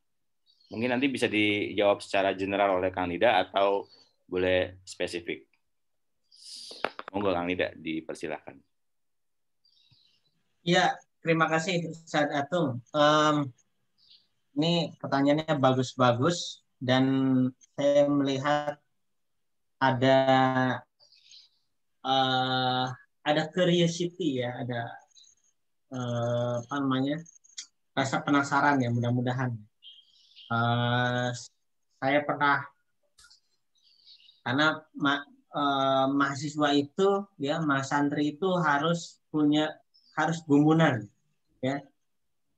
Santri itu harus gumunan. Santri itu suka nanya, harus terheran-heran, kritis dengan apapun ya. Supaya apa? Jadi walaupun kita ta'zim lil ustadz lah, tapi tetap kita harus tahu kenapa alasannya gitu ya. Nah, itu saya kira penting sekali. Nah, terima kasih pertanyaannya. Yang pertama dari Mas Fadil ya, bagaimana masa depan filolog? Masa depan filolog atau masa depan filologi ini? Kalau masa depan filolog ya terserah filolognya masing-masing, gitu ya. Kita tidak pernah tahu ya bagaimana masa depan para filolognya. Tapi bagaimana masa depan filologi ya di era digital ini ya? Saya melihat filologi semakin beradaptasi gitu ya dengan perkembangan teknologi ya. Sekarang sudah mulai berkembang apa yang disebut dengan ilmu digital humanities, humaniora digital. Artinya apa? Meskipun kita tidak, kalau dulu kan kajian filologi yang konvensional ya, yang tradisional, namanya mengkaji filologi itu ya harus memegang manuskripnya, gitu kan? Harus ya kita harus betul-betul memegang lah, merasakan bagaimana bentuknya gitu ya, mengukurnya gitu ya. Nah, tapi seiring dengan saat ini adanya manuskrip digital itu memungkinkan kita terus untuk mengkaji manuskrip meskipun kita tidak bisa memegang manuskrip aslinya. Panjang manuskrip itu difoto, kemudian manuskrip itu memiliki banyak informasi yang disebut dengan metadata, maka dia bisa dikaji secara filologis, gitu ya. Tidak ada masalah, gitu ya. Nah, bagaimana? Apakah dengan perkembangan teknologi ini kemudian filologi akan menjadi punah? Saya tidak yakin. Saya tidak yakin. Gitu. Tidak yakin punah maksudnya, gitu ya. Tidak yakin. Kenapa? Karena korpusnya sangat melimpah. Sangat melimpah. Sekarang saja dari data yang ada, itu setidaknya ya dari ratusan ribu yang sudah ada sekitar 80.000 manuskrip digital Nusantara. Manuskrip Nusantara yang sudah digitalkan, 80.000 manuskrip Nusantara sudah digitalkan. Coba bayangkan, 80.000 itu satu manuskrip itu dijadikan satu skripsi. Ada 80.000 skripsi. Sekarang santri Ma'had Ali ada berapa? Semuanya. Suruh kasih manuskrip semua juga masih lebihan. Gitu. Beneran ya, korpusnya nggak habis-habis gitu. Jadi saya kira saya sekarang sudah ketika ada mahasiswa yang tanya, Pak saya meneliti apa ya, Bapak punya manuskrip nggak gitu ya? Ya kan Anda yang mau meneliti gitu. Manuskrip banyak, kita hanya cukup tunjukkan tempatnya saja. Di situ silakan Anda para santri milih. Anda para santri milih sendiri manuskrip apa yang Anda sukai. Ada katalognya. Mau katalog yang versi buku, tercetak atau online, semuanya ada. Tinggal pilih saja. Anda sukanya apa? Saya sukanya manuskrip hadis, cari manuskrip hadis ada. Gitu ya. Nah, banyak sekali manuskrip hadis. Terutama misalnya yang saya pernah mendigitalkan beberapa puluh manuskrip hadis peninggalan Sultan Kaimuddin di Buton. Ya, Sultan, raja tapi menulis kitab-kitab hadis. Ini luar biasa kalau Anda mengulasnya secara lebih lanjut. Gitu. Banyak sekali. Apalagi tafsir. Kemudian tentang masing-masing kebudayaan banyak sekali. Jadi saya kira, saya yakin sepanjang kemudian kita disiplin ini terus dikaji, itu tidak akan masa depan itu ya saya kira setidaknya ada. Jadi mempelajari filologi itu tidak semua orang harus jadi filolog, gitu ya. Tapi setidaknya ada lah. Setidaknya ada orang-orang yang mau mengkaji filologi. Walaupun demikian, gitu ya, mengkaji manuskrip itu tidak harus menjadi filolog, gitu, Mas Fadil. Gitu ya. Mengkaji manuskrip itu tidak harus menjadi filolog. Nah, itulah yang dilakukan oleh Profesor Azumadi Ajras. Jadi manuskrip itu sama seperti korpus yang lain. Tidak harus didekati pakai ilmu filologi, gitu ya. Kalau kita itu lebih cenderung ke sejarawan, maka manuskrip itu hanya dijadikan referensi saja gitu ya, tidak perlu dilakukan penerjemahan, ditahqiq, begitu tidak perlu.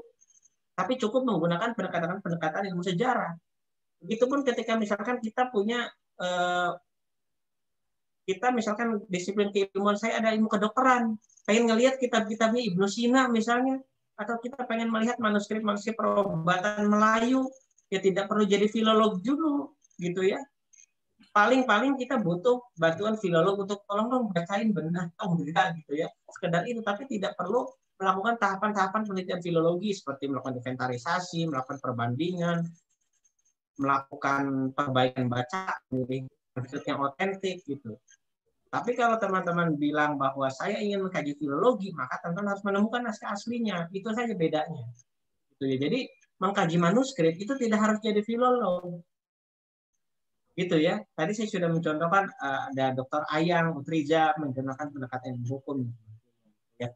Nah gitu. Jadi apa yang dilakukan oleh Pak Azumardi di dalam salah satunya adalah di dalam buku Jaringan Ulama Nusantara, sekitar 20-an manuskrip dijadikan sumber primer. Tapi beliau sama sekali tidak menjadikan manuskrip itu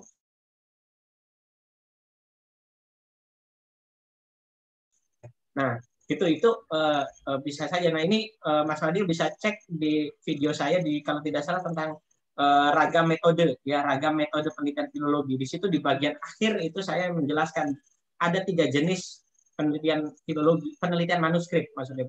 Ada filologi murni, ada filologi plus ya, ada lagi yang kajian manuskrip non filologi. Nah itu bisa dicek gitu ya, sekalian promosi kalian ya. Oke, nah yang kedua, nah yaitu masih dari Mas Fadil ya, tadi bilang bahwa Mas Fadil sebelumnya tidak pernah tahu, sebagai orang Jawa Barat tidak pernah tahu tentang ada orang yang namanya Kiai Hasan Maulani. Ya itulah, saya perlu cerita ya. Tahun 2016 saya presentasi di sebuah simposium internasional ya di Perpustakaan Nasional. Saya cerita waktu itu tentang syair-syair puji-pujian Kiai Hasan Mugni dari Kuningan, Jawa Barat, cucunya Kiai Hasan Maulani. Itu saya ceritakan puji-pujian itu, saya lagukan dan sebagainya.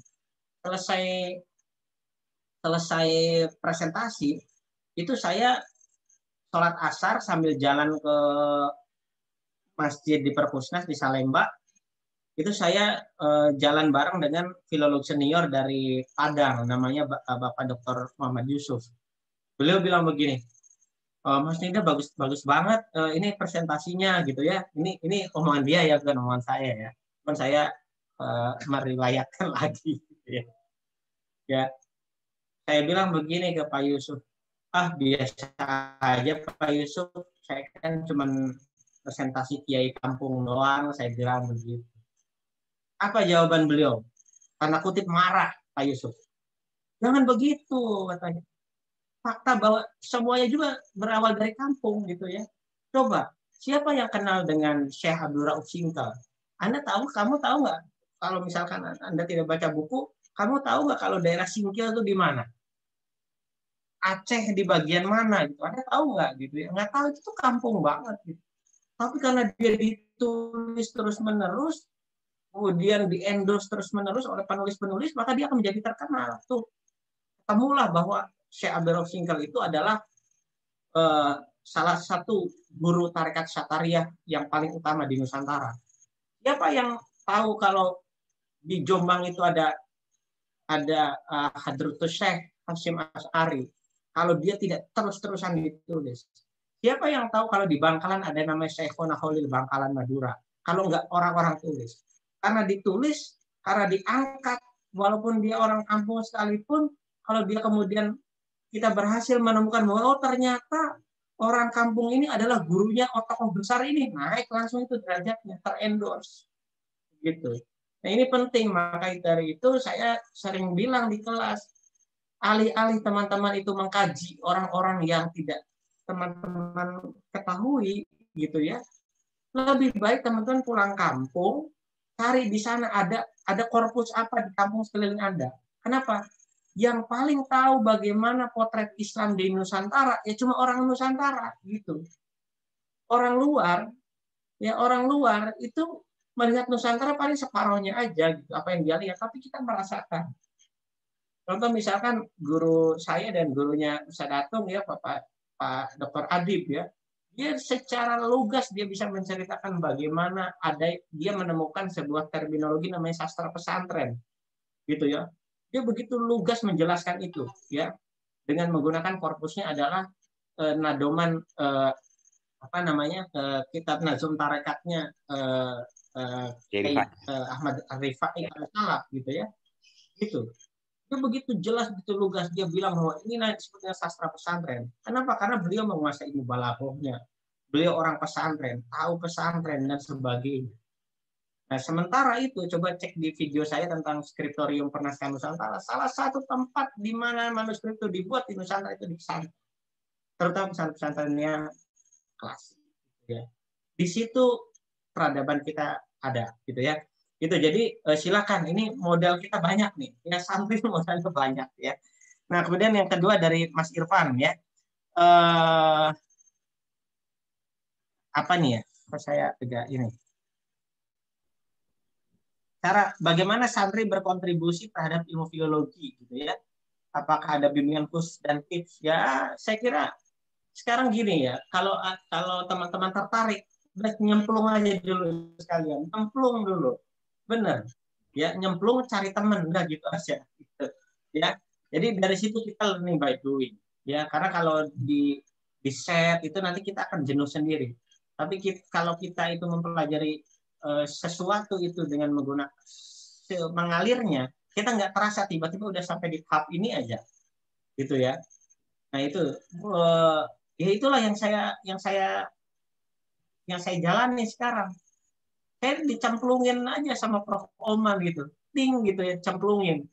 Saya nggak berasa, tahu-tahu udah 12 tahun aja gitu kan. Ya terasa, gitu. Jadi silakan teman-teman mulai saja, ya. Mungkin bisa dimulai dari mengkaji skripsi. Dari skripsi itu, nah di sini ada Ustadz Ato, ada para asatidz yang lain, bisa mencarikan komunitas, ikut kajian-kajian. Dari situ akan tumbuh silaturahmi, jejaring yang baik. Nanti tiba-tiba kita akan terpacu untuk ini, untuk itu, belajar lebih banyak dan sebagainya. Ya. Jadi saya kira dimulai saja ya, bimbingan dan tips itu berjalan saja. Saya pun masih banyak belajar. Saya pun belum punya banyak hal yang bisa diceritakan lebih banyak lagi. Nah itu ya. Nah kemudian ini yang dari semester 6 tuh tadi siapa namanya, Ustaz Atung? Namanya Iman. Jelas. Dia Iman. Iman ya. Ya. Kenapa manuskrip ada di Leiden dan apa kontribusi? Ya. Oke. Ya. Nah, kenapa manuskrip itu bisa ada di luar Nusantara gitu aja lah ya. Karena kalau teman-teman buka katalog of katalognya yang disusun oleh Profesor Ongris Hambahloa dan Profesor Oman Fatur Rahman, manuskrip Nusantara itu tidak hanya ada di Eropa, tapi ada juga di negara-negara yang lain.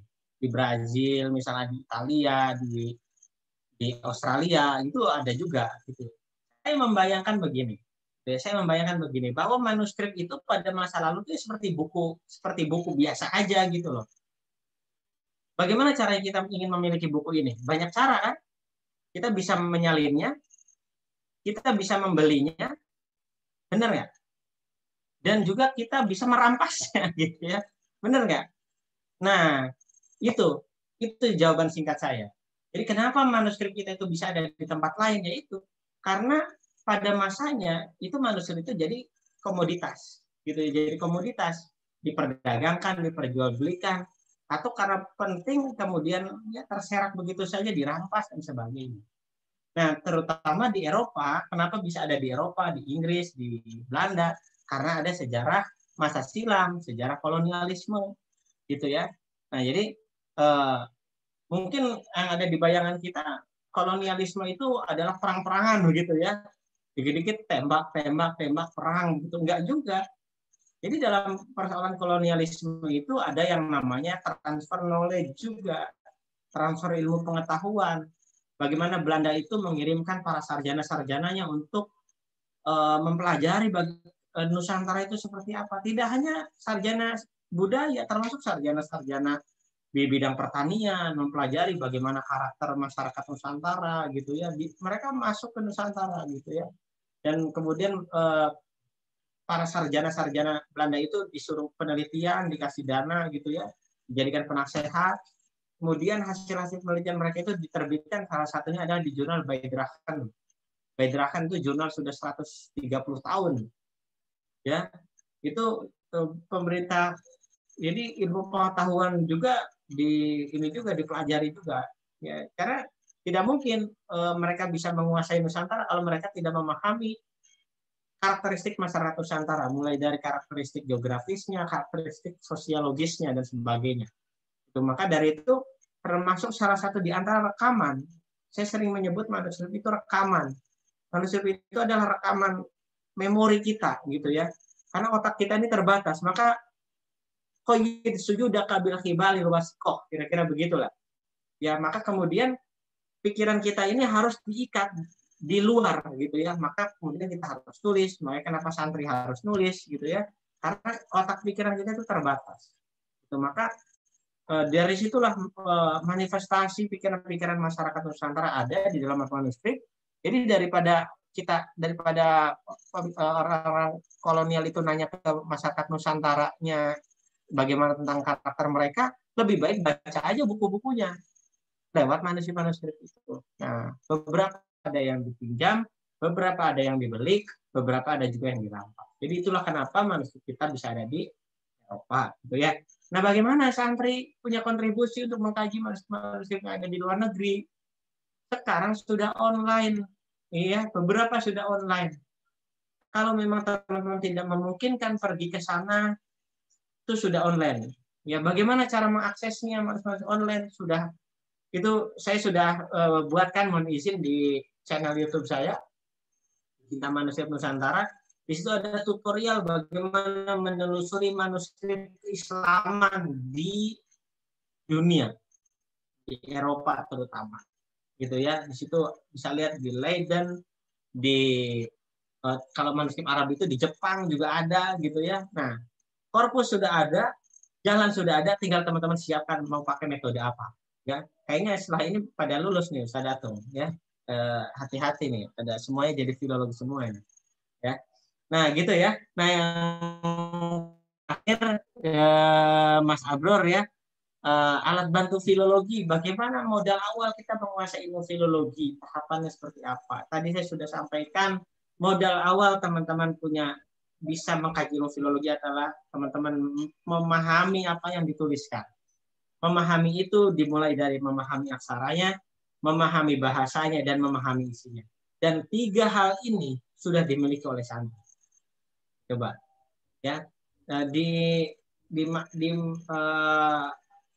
pesantren Asyidikiyah ini, kalau ini kita pakai apa memaknainya? Pakai ini Jawi atau Pegon juga? Pakai apa? Pakai bahasa Arab, Pegon. Pakai Pegon kan? Nah, itu yang manuskripnya itu. Udah, teman-teman sudah punya modal semuanya. Tinggal teman-teman menentukan pilihan aja. Tinggal milih. Ya, ibaratnya kalau teman-teman itu mau beli baju, teman-teman udah kebayang nih, udah punya duitnya, dan udah ada di tokonya gitu loh, gitu ya. Tinggal dibeli aja, tinggal pilih mana baju yang cocok. Gitu, udah tinggal gitu aja ya. Jadi teman-teman udah tahapannya bagaimana, udah nyemplung aja sekalian, gitu ya. Nyemplung aja sekalian. Ya, pelajari buku-buku pengantar ilmu filologi yang paling dasar ya. Pahami apa yang dosen sampaikan ya, pada saat disampaikan di kelas ya, dan ikuti ya. Karena kuliah itu, menulis karya ilmiah itu adalah meniru sebetulnya, meniru bukan menyontek ya. Beda, meniru apa yang sudah dilakukan sebelumnya. Gitu ya. Meniru apa yang dilakukan sebelumnya. Jadi tirulah apa yang Ustaz Datung tuliskan gitu ya. Tirulah apa yang para sarjana lain tuliskan, tapi dengan menggunakan bahan yang sudah kita miliki. Kira-kira itu. Ya, terima kasih Kang Nida, sudah terjawab semuanya. Untuk sesi terakhir ini karena tinggal 10 menit atau 9 menit, saya pilih dari semester 4 yang perempuan ya. Ini ada Iis. Ada Iis, tadi dia bertanya, yang intinya adalah apakah seorang filolog juga harus menguasai bahasa yang beragam, terutama bahasa yang ada di manuskrip. Apakah itu menjadi suatu hal yang mutlak mempelajari itu? Itu yang pertama, Kang Nida. Yang kedua, ini juga ada dari semester 4, saya pilih juga dari Putri Wulandari. Dia bertanya, bagaimana kalau merujuk kepada kisah sejarah yang itu dari Cina? Jadi bukan hanya tentang Arab, tapi sejarah Cina tentang, oke, saya bacakan dulu, kayaknya ini penting. Bagaimana memverifikasi kebenaran suatu naskah? Apakah boleh naskah berbahasa selain Arab, seperti naskah berbahasa Cina, yang dijadikan acuan merujuk suatu kisah sejarah, seperti manuskrip atau kisah cerita tentang ulama-ulama Nusantara yang ada di Kelenteng Sampokong, Semarang, yang banyak menceritakan, menyebutkan kisah silsilah atau nasab Wali Songo dan ulama Nusantara lainnya. Sehingga sejarawan Slamet Muljana bahkan berpendapat bahwa ulama-ulama penyebar Islam terdahulu adalah orang-orang Cina, dan pendapat beliau ini dibantah oleh Agus Sunyoto. Beliau mengatakan bahwa naskah-naskah yang ada di Kelenteng Sampokong itu adalah bohong. Bagaimana langkah yang harus diambil seorang filolog untuk memverifikasi kebenaran naskah ini? Sedang di kalangan para sejarawan sendiri masih ada perdebatan pendapat. Nah, ini mungkin ini yang terakhir, Kang Nida. Selebihnya, ya insya Allah terjawab dengan sendirinya. Oke. Udah ya, dua itu ya? Ya, 2 itu aja dulu.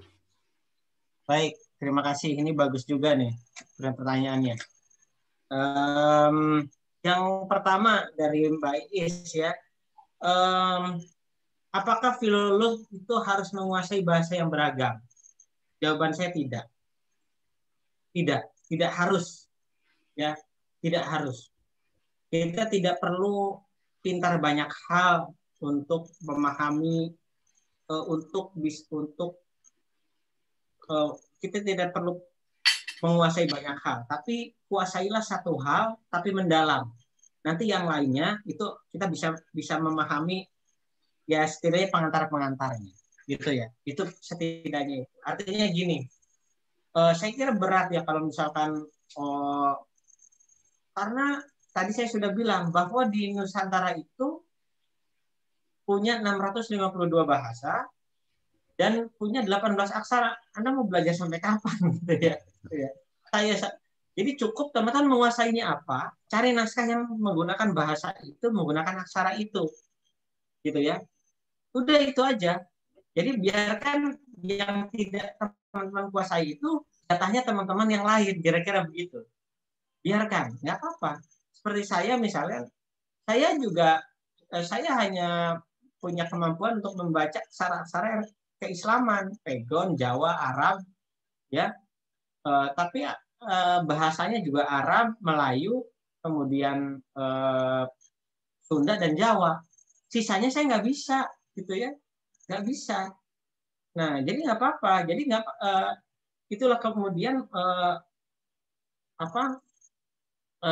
kita akhirnya menekuni bidang yang kita dalami itu, gitu ya. Jadi kalau ada misalkan teman-teman kita di Bugis punya aksara lontara misalnya, ya sudah, bukan berarti lalu kita sebagai orang Sunda belajar aksara lontara juga, harus menguasai aksara lontara juga. Kalau mau belajar ya boleh, tapi apakah kemudian gara-gara teman-teman belum bisa baca aksara lontara, teman-teman nggak mau jadi filolog? Nggak begitu juga. Jadi sederhana saja, teman-teman menguasainya apa? Cari manuskrip yang terkait dengan itu, terkait dengan aksara dan bahasa itu. Begitupun dengan bidangnya. Kalau teman-teman itu bidangnya keislaman, ya sudah. Kalau ada naskah-naskah yang sifatnya misalkan tentang ilmu arsitektur misalnya atau ilmu kedokteran, ya, saya nggak menguasai. Jadi ya saya sementara belum mendalami. Tapi ketika ada teman-teman kita yang menguasai itu, teman-teman hanya sekedar baca karyanya, ya nggak apa-apa. Jadi tahu bagaimana informasi ada di dalamnya. Jadi tidak harus menguasai semua ragam bahasa, tapi at least setidaknya menguasai bahasa manuskrip yang teman-teman kaji. Ya. Nah, kemudian dari Mbak Putri Wulandari ini menarik ya. Bagaimana kita memverifikasi sebuah informasi yang beredar dari dalam manuskrip. Dalam kajian filologi ada yang disebut dengan ilmu kodikologi. Sebuah ilmu itu bisa mandiri, tapi juga dia di satu sisi yang lain harus berkolaborasi untuk saling memverifikasi satu sama lain. Contoh misalnya, ada ilmu filologi. Filologi itu, jadi untuk mendekati sebuah manuskrip itu tidak hanya ilmu filologi, tapi perlu ilmu-ilmu yang lain. Gitu ya. Nah, filologi itu konsentrasinya hanya pada teks, memperbaiki tulisan yang salah. Itu saja sebenarnya kerja filologi itu, mentahkik hak koko gitu ya, hanya mentahkik. Gitu. Nah, artinya kan kalau hanya mentahkik, berarti fokus filologi itu hanya pada hal yang dituliskan. Jadi kalau misalnya ditulisnya di situ, misalkan apa namanya tadi, bahwa Islam itu disebarkan oleh orang Cina misalnya, ya oke, secara filologis ini verified gitu ya, secara filologis. Tapi coba kita bandingkan dengan menggunakan disiplin ilmu kodikologi misalnya. Di situ ada ilmu kodikologi yang fokus itu adalah fisik naskah. Dilihat dia ngomong begitu, tapi misalkan naskahnya itu kok dia bilang mungkin misalnya di naskah itu dituliskan bahwa naskah ini ditulis oleh Itsing misalnya. Itsing itu kan sekitar abad ke berapa, ke 5 atau 6 ya, gitu ya. Nah, tapi kok naskahnya kok ini pakainya kertas Eropa gitu kan, nggak mungkin ya, kertas Eropa itu ada sebelum abad ke-16 di Nusantara, karena kolonialisme kan baru masuk abad-abad 16-17, dan mulai semarak itu abad 18 kertas Eropa itu. Jadi diverifikasi semuanya. Jadi saya kira kita pun harus tahu juga yang dibantah oleh Pak Kiai Agus Sunyoto juga dari aspek mananya gitu. Jadi kita juga perspektif kita sebagai sama-sama scholars itu harus adil juga. Dalam kajian ilmu itu harus bebas nilai, harus netral. Jangan karena misalkan yang ngomong itu adalah orang yang berada, misalnya Pak Slamet Mulyana dengan Pak Kiai Agus Sunyoto misalkan, mereka orang hebat semua, jadi saya ngikut aja deh, saya percaya aja, nggak begitu juga. Saya saja orang yang biasa kayak saya mau membantah apa yang disampaikan oleh sejarawan kawakan Profesor Gerardus Drewes dari Belanda. Tidak ada, pokoknya semuanya setara. Jadi teman-teman harus kritis gitu ya. Apakah betul yang disampaikan oleh Pak Slamet Mulyana itu? Tapi apakah betul juga apa yang dibantahkan oleh Pak Yai Agus Sunyoto juga? Nah, jangan-jangan kita punya jawaban yang lain misalnya begitu. Nah, itu jadi bagaimana memverifikasinya? Nah, di situ kemudian kita perlu berdialog dengan berbagai disiplin ilmu yang lain. Kita perlu berdialog dengan ilmu sejarah. Betul tidak di masa itu misalkan orang Cina itu masuk?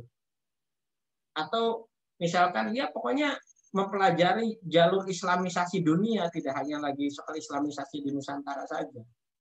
Ada yang bilang islamisasi dibawa dari India. Ini ada yang bilang dari Cina misalnya. Nah, itu pendapat-pendapat itu kita harus verifikasi sama-sama dengan menggunakan disiplin ilmu yang lain. Dalam konteks filologi kita bisa melihat bagaimana model tulisannya.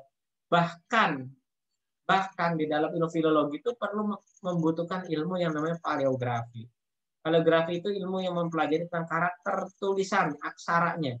Jadi kalau ada huruf Arab, dia sudah dikasih huruf yang seperti ini, ba, ya, itu ada titiknya, itu berarti ada harokatnya, kemudian ditemukan ada manuskrip yang tidak ada harokatnya, berarti hampir bisa dipastikan manuskrip yang tidak ada harokatnya itu usianya lebih tua.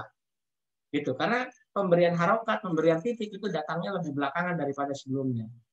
Kita tahu bahwa penulisan Al-Quran misalnya sebelumnya tidak ada tanda baca.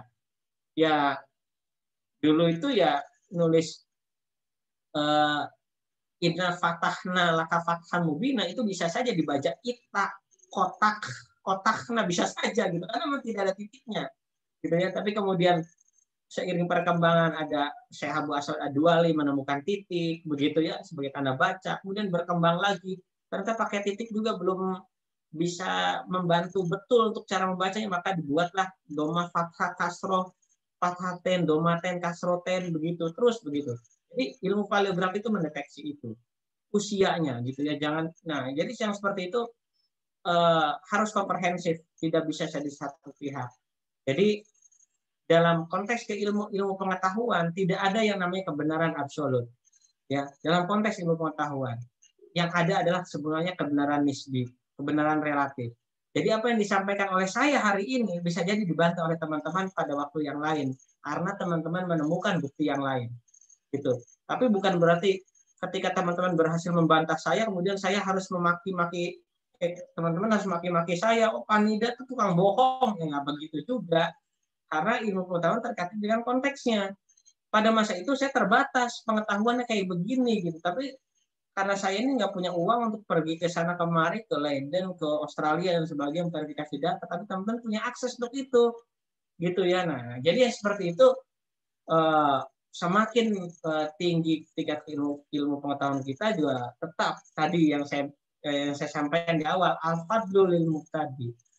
Mau sehebat apapun kita saat ini dalam konteks ilmu pengetahuan, kita tetap harus merujuk orang-orang yang sudah pernah melakukan penelitian-penelitian itu sebelumnya. Saya kira begitu Mas Atung. Mudah-mudahan bermanfaat dan terima kasih banyak atas kesempatan baiknya. Mudah-mudahan nanti kita bisa bertemu lagi offline sehat ya. Terima kasih banyak. Bila taufiq wal hidayah. Assalamualaikum warahmatullahi wabarakatuh. Waalaikumsalam warahmatullahi wabarakatuh. Terima kasih Kang Nida. Agenda-agenda yang lain on off dulu. Ya, terima kasih Kang Nida. Semoga agenda-agenda baik Kang Nida ke depan bersama timnya juga dilancarkan oleh Allah Subhanahu Wa Taala. Saya tidak bisa menyimpulkan secara keseluruhan karena apa yang disampaikan Kang Nida bisa menjadi serpihan-serpihan artikel. Ya, jadi teman-teman mahasiswa, terutama semester 4, saya wajib hukumnya, boleh dihukumi fardu ain lah ya, dalam konteks akademik gitu. Wajib untuk menuliskan hasil diskusi hari ini melalui media sosialnya masing-masing. Saya kira semuanya sudah punya media sosial, entah itu nanti di Facebook, di Twitter, atau di IG. Apa yang dipaparkan oleh Kang Nida bisa menjadi poin-poin, minimal 1 paragraf, ataupun 3 kalimat. Syukur-syukur bisa menjadi 1 artikel yang itu mengkaji utuh apa yang semua disampaikan oleh Kang Nida. Itu PR-nya. Jadi nanti jam 10 ke atas nanti saya liburkan dulu mata kuliah Islam Nusantara ya. Ada namanya ISNUS Kang Nida. Islam Nusantara.